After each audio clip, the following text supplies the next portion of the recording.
in computer we'll see about HTML frames. ஓகேவா, frames அப்படின்றது ஒரு விண்டோவில் நிறைய டாக்குமெண்ட்ஸ் நம்ம லோட் பண்ணிக்கலாம். ஒரு விண்டோவையே நம்ம 2 or 3 ஸ்ப்ளிட் பண்ணி நம்ம HTML டாக்குமெண்ட்ஸ் தனித்தனி HTML செப்பரேட்டாக தனித்தனி HTML டாக்குமெண்ட்ஸ் லோட் பண்ணிக்கலாம். அதுதான் வந்து ஃப்ரேம்ஸ். சரியா? HTML frames are used to divide your browser window into multiple sections. ஓகேவா, நம்ம ப்ரௌசர் விண்டோவை வந்து நிறைய செக்ஷன்ஸாக டிவைட் பண்ணுறதுக்கு இந்த ஃப்ரேம்ஸ் யூஸ் ஆகுது. Where each section can load a separate HTML document. ஒவ்வொரு செக்ஷன்லையும் செப்பரேட்டாக தனித்தனி HTML டாக்குமெண்ட்டை நம்ம லோட் பண்ணலாம். A collection of frames in a browser window is known as frame set. So ஒரு விண்டோவில் நிறைய ஃப்ரேம்ஸ் இருக்குன்னு சொல்லணும் இல்லையா, ஒரு 3 ஃப்ரேம் இருக்குது அப்படின்னா அதை மொத்தமாக நம்ம என்னென்னு சொல்லுவோம், ஃப்ரேம் செட் அப்படின்னு சொல்லுவோம். The window is divided into frames in a similar way. The tables are organized.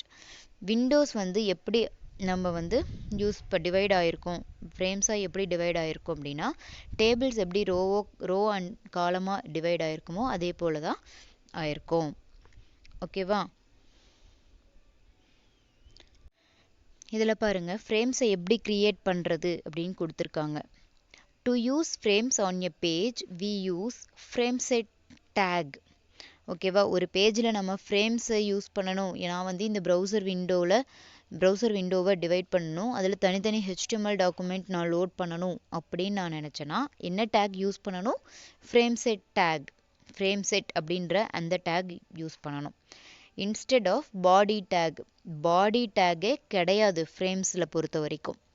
மற்ற எல்லாத்துலேயுமே பாடி டேக் இருக்கும், ஃப்ரேம்ஸில் பாடி டேக் இருக்காது.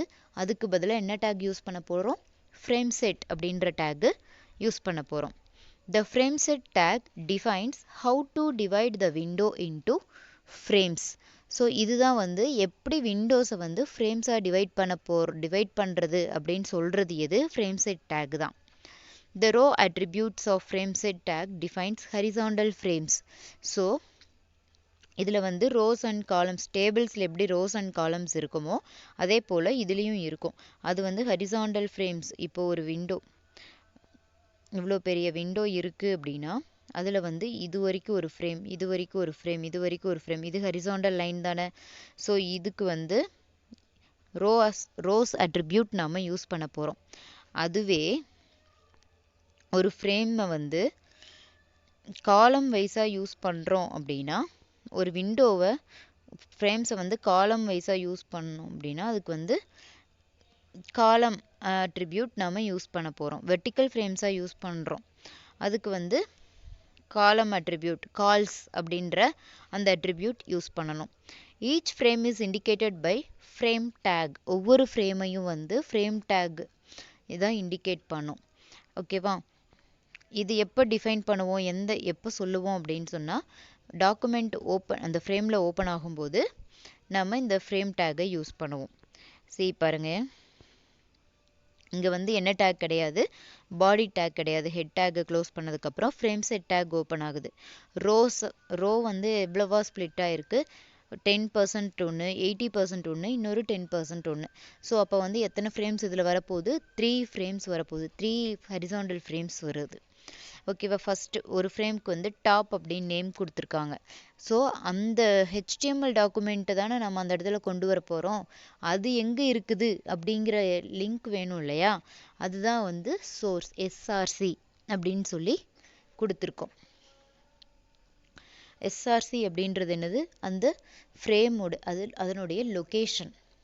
ஓகேவா, அடுத்தது ஃப்ரேம் நேம் வந்து எத்தனை ஃப்ரேம் கொடுத்துருக்கோமோ அந்த நேம் வந்து நம்ம என்ன வேணாலும் கொடுத்துக்கலாம். ஆனால் என்ன கரெக்டாக கொடுக்கணும் அப்படின்னா, அது வந்து என்ன சோர்ஸ் அப்படின்றது வந்து அந்த ஃப்ரேம்க்கான லொக்கேஷன், அதை மட்டும் மறக்காமல் கரெக்டாக கொடுக்கணும்.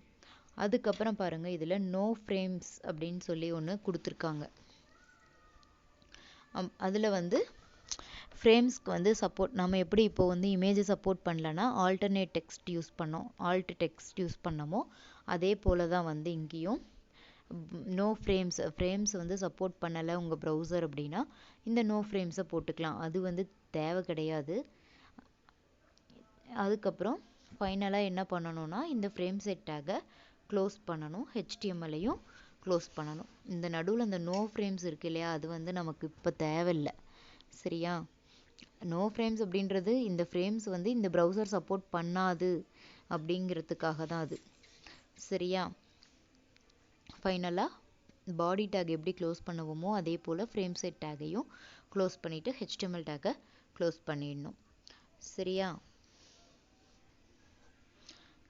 இதில் அட்ரிபியூட்ஸ் பாருங்கள். Margin height, no resize, scrolling, இதெல்லாம் வந்து additional attributes. Margin height, this attribute allows you to specify the height of the space between the top and bottom of the frame's border and its contents. So அந்த பார்டருக்கும் கண்டென்ட்க்கும் நடுவில் இருக்கக்கூடிய space இருக்கு இல்லையா, அதை specify பண்ணுறது தான் இது. இதுக்கு வந்து நம்ம என்ன வேல்யூஸ் எதில் வேல்யூஸ் கொடுப்போம்னா பிக்சல்ஸ்னால் ஒவ்வொரு பாயிண்ட்டும் ஒவ்வொரு பிக்சல்னு சொல்லியிருந்தோம். அதான் மார்ஜின் ஹைட் ஈக்குவல் டு அப்படின்னு போட்டு எவ்வளோ பிக்சல்ஸ் வேணுமோ அவ்வளோ கொடுத்துக்கலாம். இவங்க வந்து 10ன்னு கொடுத்துருக்காங்க. நோ ரீசைஸ் அப்படின்றது இப்போ ஃப்ரேம்ஸை வந்து நம்ம சைஸ் பெருசாகவும் பண்ணிக்கலாம், சின்னதாகவும் பண்ணிக்கலாம். ஸோ நோ ரீசைஸ் அப்படின்ற அட்ரிபியூட்டை கொடுத்துட்டோம் அப்படின்னா அந்த ஃப்ரேம் வந்து என்ன ஆகாதுன்னா எதுவுமே சேஞ்ச் ஆகாது. நீங்கள் எப்படி வச்சுருக்கீங்களோ அதே சைஸ்க்கு அவ்வளவே தான் இருக்கும். எதுவும் அந்த அட்ஜஸ்ட்மெண்ட்டும் அதில் பண்ண முடியாது, ரீசைஸ் பண்ண முடியாது. அதுக்காக தான் இது. இதுக்கு என்ன அட்ரிபியூட்? நோ ரீசைஸ் அப்படின்றது தான். அடுத்தது scrolling. This attribute controls the appearance of the scroll bar that appears on the frame. ஃப்ரேமில் அப்பியர் ஆகக்கூடிய அந்த ஸ்க்ரோல் பாரை கண்ட்ரோல் பண்ணுறது தான் இந்த ஸ்க்ரோலிங் உடைய ஒர்க்கு. இப்போ வந்து இது வந்து எஸ் அப்படிங்கும், நோ இல்லைனா வந்து ஆட்டோ, இது மூணில் ஏதோ ஒரு வேல்யூ வரும். இப்போ ஸ்க்ரோலிங் வந்து எஸ் அப்படின்னா என்ன ஆகும்? ஸ்க்ரோல் ஆகும். நோ கொடுத்துட்டோன்னா நோ ஆகாது. ஆட்டோ அப்படின்னு கொடுத்துட்டோம் அப்படின்னா அது வந்து எதுவுமே ஆகாது. ஆமான்னு சொல்ல முடியாது, இல்லைன்னு சொல்லாது. ஸ்க்ரோலிங் ஆட்டோமேட்டிக் கொடுத்துட்டீங்க அப்படின்னா அது ஸ்க்ரோலிங் ஆகிட்டு தான் இருக்கும். சரியா?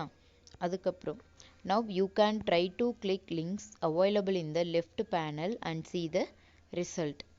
இப்போ வந்து ரிசல்ட் லெஃப்ட் பேனல், இப்போ லெஃப்ட் சைடு நீங்கள் ரிசல்ட் பாருங்கள், ரிசல்ட்டை பார்க்கலாம் அப்படின்னு சொல்கிறாங்க. கிளிக் பண்ணலாம். ஆப்ஷன்ஸ் இங்கே பாருங்கள். செல்ஃப் அப்படின்னு சொன்னால் இப்போ 3-4 ஃப்ரேம்ஸ் இருக்குது அப்படின்னா நீங்கள் வந்து எந்த ஃப்ரேமுக்கு நீங்கள் போகணுமோ, ஒரு ஃப்ரேமை கிளிக் பண்ணுறீங்க, இப்போ 2வது ஃப்ரேமை கிளிக் பண்ணுறீங்க அப்படின்னா அது செல்ஃப் அப்படின்ற ஆப்ஷன் எதுக்காக அப்படின்னா கரண்ட்டாக இப்போ 2வது ஃப்ரேமில் இருக்கீங்கன்னா அந்த 2வது ஃப்ரேமை லோட் பண்ணும். blank அப்படின்ற ஆப்ஷன் எதுக்காக அப்படின்னா load a page into the new browser window R opening a new window. புது விண்டோவை அந்த ஃப்ரேமை நியூ விண்டோவில் காமிக்கும், அது blank. parent அப்படின்றது which in the case a single frame set is the main browser window. ஒரு விண்டோ இருக்கு, அந்த விண்டோவில் பேரண்ட் விண்டோ அப்படின்றது என்னென்னா மெயின் ஃப்ரேம் எதுவோ அதுதான் வந்து இப்போ ஒரு ஃப்ரேமில் நம்ம கொடுத்துருப்போம், அட்ரஸ்லாம் கொடுத்துருப்போம் இல்லையா, அதுதான் அதில் வந்து மெயின் ஃப்ரேம், அதுதான் வந்து பேரண்ட் அப்படின்னு சொல்லுவோம். டாப் அப்படின்றது எதுவாக இருந்தாலுமே அந்த ப்ரௌசர் விண்டோவில் வந்து எந்த ஃப்ரேமில் நீங்கள் இருந்தீங்க அப்படின்னாலும் அந்த பேஜுக்கு போயிடும். டார்கெட் ஃப்ரேம் அப்படின்றது நேம் சொல்லியிருப்போம், அந்த எது நாம் கேட்குறோமோ அதுதான் வந்து target window. Okay, sorry, target frame. சிம்பிளாக ஒரு ஃப்ரேம் க்ரியேட் பண்ணுறதுனா பாருங்கள். ஃபஸ்ட்டு டாப்பு, மெயின், கீழே வந்து பாட்டம் இருக்கும். இப்படி தான் இப்போ ஒரு விண்டோவை 3ஆக ஸ்ப்ளிட் பண்ணி காமிச்சிருக்காங்க. சரியா?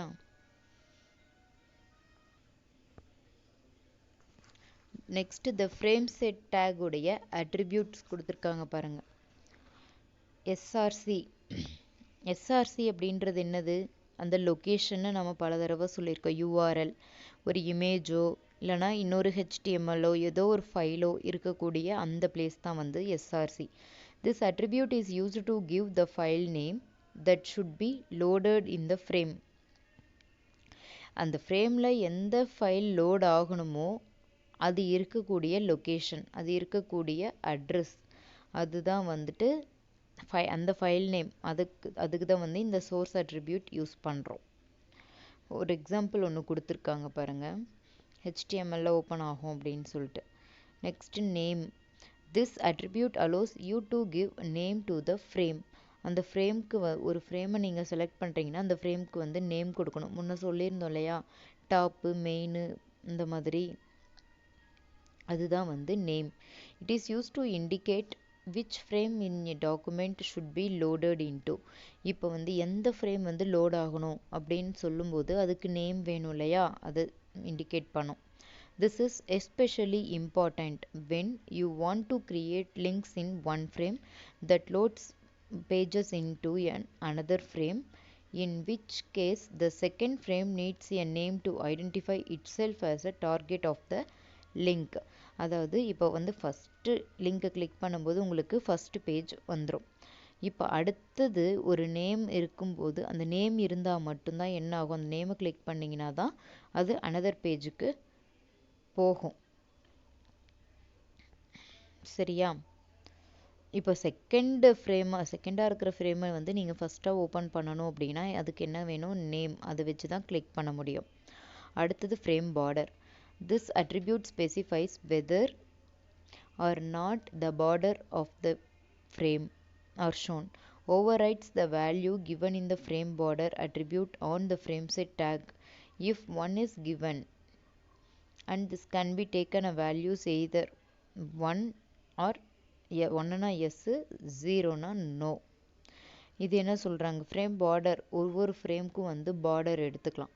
ஓகேவா? 1 கொடுத்தீங்க அப்படின்னா எனக்கு பார்டர் வேணும். நோ கொடுத்தீங்க அப்படின்னா 0 கொடுத்தீங்கன்னா எனக்கு பார்டர் வேண்டாம்.